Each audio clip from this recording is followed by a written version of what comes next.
नमस्कार मित्रों, आज बात हम करेंगे गांधी जी की।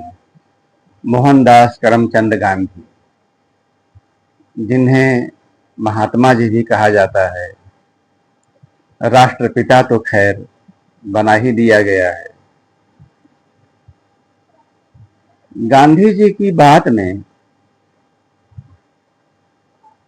एक पुस्तक मुझे पढ़ने को मिली, माननीय सुधीर चंद्र जी की, गांधी एक असंभव संभावना।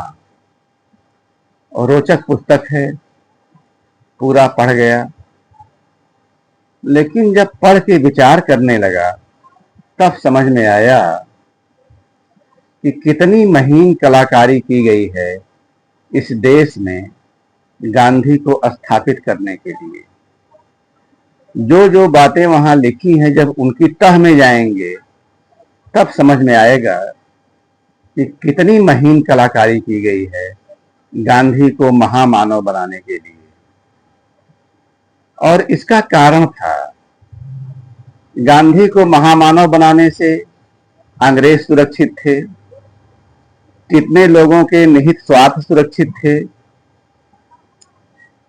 और देश की ढेर सारी बहुसंख्यक जनता भी इत्मीनान में थी।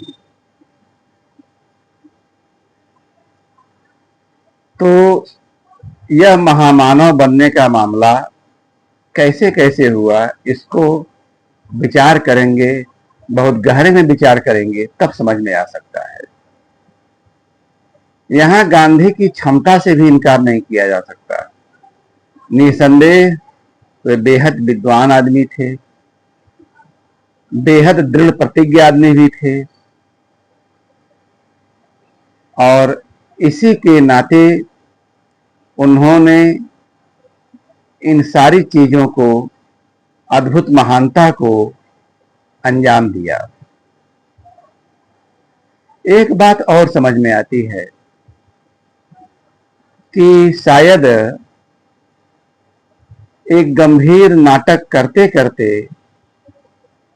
कहीं खुद मोहनदास करमचंद गांधी जी का व्यक्तित्व ही तो ऐसा नहीं हो गया था, उनकी सोच ही तो ऐसी नहीं हो गई थी कि उसके बाहर वो कुछ सोच ही नहीं सकते थे।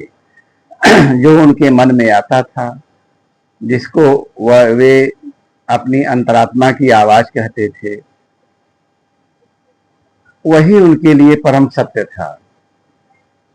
लेकिन जब गंभीरता से विचार करेंगे तो अंतरात्मा की यह आवाज देश के शहीदों के लिए, देश के ढेरों सपूतों के लिए कभी नहीं जगती थी, देश की बहुसंख्यक जनता के लिए नहीं जगती थी,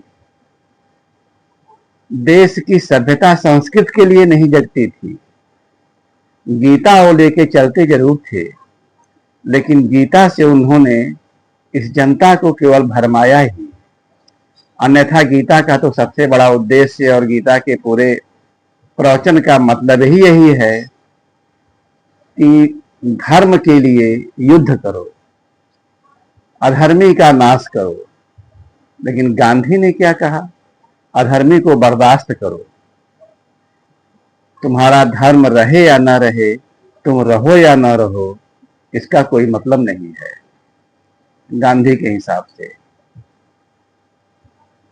इस पुस्तक में भी ढेरों जगह गांधी जी की अपनी कही हुई बातें हैं, और उन बातों से ही जाहिर होता है कि वह अपनी बातों को सही साबित करने के लिए कुछ भावनात्मक पुट दे करके ऐसी ऐसी कलाकारी दिखाते हैं कि वो बातें परम सत्य सी भी लगने लगती हैं। तो यहां सीधा मामला बनता है काम के मूल्यांकन का।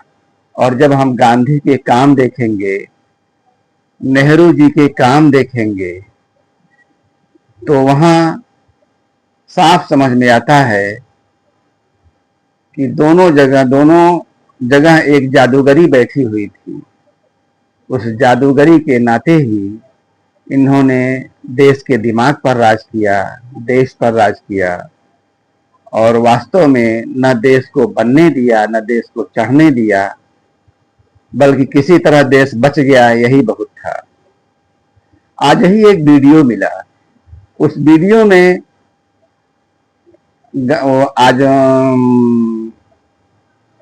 भारत के विभाजन से संबंधित कई बातें कई बहुत महान विद्वानों की किताबों से बताई गई, और इसमें भी साफ साफ दिखा, साफ साफ वह बात मिली कि गांधी जो कहते थे कि पाकिस्तान मेरी लाश पर बनेगा, उन्होंने जब उनके कहने का वक्त आया तब उन्होंने घुमा फिराकर बंटवारे का ही समर्थन किया।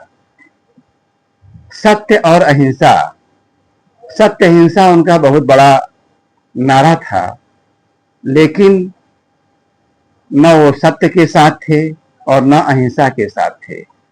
यह दोनों चीजें उनकी बड़ी चयनित थी। जहां उनको झूठ बोलना होता था वहां अच्छी अच्छी बातें करके केवल झूठ को स्थापित करते थे, जैसे पाकिस्तान मेरी लाश पर बनेगा। यह बात तो उन्होंने कह दी, लेकिन जब बनने न बनने के लिए निर्णयात्मक घड़ी आई तो वहां वो बंटवारे के पक्ष में खड़े नजर आए।